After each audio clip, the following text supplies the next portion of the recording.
తెలంగాణ వాళ్ళ దిష్టి తగిలి కోనసీమ ఎండిపోతుంది, కోనసీమలో కొబ్బరి చెట్లు ఎండిపోతున్నాయి అని ఆంధ్రప్రదేశ్లో మినిస్టర్, అదే ఉప ముఖ్యమంత్రి ట్యాగ్ ఉన్నటువంటి జనసేన అధ్యక్షులు ఈ వ్యాఖ్యలు ఏ ప్రాంతం వాళ్ళు వీటిని ఆలోచించకూడదు, ఏ ప్రాంతం వాళ్ళు మద్దతు ఇవ్వకూడదు. తెలంగాణ వాళ్ళ దిష్టి తగలడం ఏంది, ఇక్కడ కొబ్బరి చెట్లు పచ్చదనం ఇవన్నీ ఎండిపోవడం ఏంది, కామెడీ కాదు. అథవా అలాంటి ట్యాగ్ ఉన్న వ్యక్తి చేయాల్సిన కమెంట్స్ అవి, ఒక రాష్ట్రాన్ని రిప్రజెంట్ చేసుకుంటూ. సరే, దీని మీద తెలంగాణ నుంచి చాలా తీవ్రమైన స్పందనలే వస్తూ ఉన్నాయి. తెలంగాణలో అధికారంలో ఉన్నటువంటి నాయకులే సిగ్గు శరం అంటే ఇక్కడి నుంచి వెళ్ళిపోవాలి అన్నారు, ఆస్తులు అమ్ముకొని పోవాలి అన్నారు, బ్రెయిన్లెస్ అన్నారు, పిచ్చి పట్టింది అన్నారు, మానసిక పరిస్థితి ఎట్లుంది అన్నారు, రకరకాలుగా అన్నారు. ఇవన్నీ దాటుకొని ఇప్పుడు తెలంగాణ ప్రభుత్వమే, అంటే ఇప్పుడు మంత్రిగా సినిమాటోగ్రఫీ మినిస్టర్గా ఉన్నటువంటి కోమటిరెడ్డి వెంకటరెడ్డి గారే మీడియా ముందు అఫీషియల్గా చేసిన ప్రకటన ఏంటంటే, ఆయన చెప్పారు, నేను తెలంగాణ సినిమాటోగ్రఫీ మినిస్టర్గానే చెబుతూ ఉన్నాను, అతను గనుక తెలంగాణ ప్రజలకు క్షమాపణ చెప్పకపోతే ఆయన సినిమాలు ఇక్కడ విడుదల కావు. తెలంగాణ సినిమాటోగ్రఫీ మినిస్టర్గా చెబుతూ ఉన్నాం. ఆయన తెలంగాణ ప్రజలను బాధ పెట్టారు, అవగాహన లేదు ఆయనకు.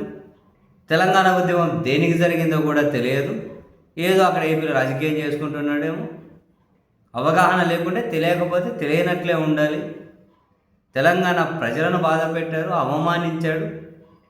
సరే, తెలిసి మాట్లాడిండో తెలియక మాట్లాడిండో తప్పైంది, క్షమించమని చెప్పి అడిగితే ఆయన సినిమాలు విడుదలవుతాయి, సినిమాటోగ్రఫీ మినిస్టర్గా నేను చెబుతున్నాను అని కోమటిరెడ్డి వెంకటరెడ్డి గారు చాలా క్లియర్గా మీడియా ముందే ఒక స్టేట్మెంట్ ఇచ్చారు.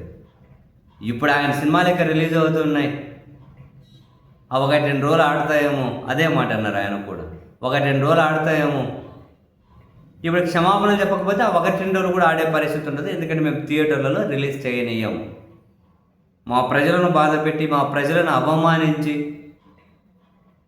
మళ్ళీ ఇక్కడ నుంచి సినిమాలు ఆడించుకొని డబ్బులు క్యాచ్ చేసుకుంటామంటే అది కుదరని పని అని చెప్పి క్లియర్గానే చెప్పారు. వాస్తవానికి నిజం చెప్పాలి అంటే సినిమాను రాజకీయాన్ని కలగలిపి ఎప్పుడైతే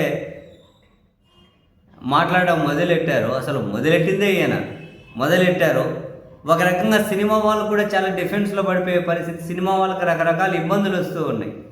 సినిమాలాగా రాజకీయలాగా ఉన్నట్టు ఏ సమస్యలు వచ్చేటివి కాదు. ఇప్పుడు ఈ వివాదం తెలంగాణ ప్రజలు మరింతగా ఫైర్ అయ్యారనుకో, బగ్గుమన్నారనుకో ఇష్యూ మీద, ఓవరాల్గా ఈయన ఒక్కరి సినిమా కాదు, ఓవరాల్ సినిమా పరిశ్రమకి నెత్తి నొప్పులు వచ్చేస్తాయి.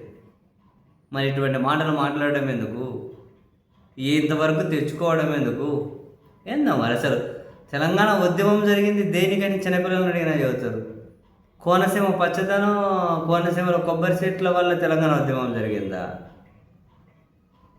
ఈయనేమైనా చెప్పాలనుకున్నారేమో క్లియర్గా, ఆ చెప్పేది కరెక్ట్గా కన్వే చేయడం రానప్పుడు ఎందుకు అటువంటి కీలకమైన సబ్జెక్టులు టచ్ చేయడం? మనం ఇక్కడ ఆంధ్రాలో జగన్ తిట్టుకుంటూ రాజకీయం చేస్తే సరిపోతాయి కదా, ఏదో ఒకటి మనల్ని అభిమానించే వాళ్ళకి అదే కావాలి కదా.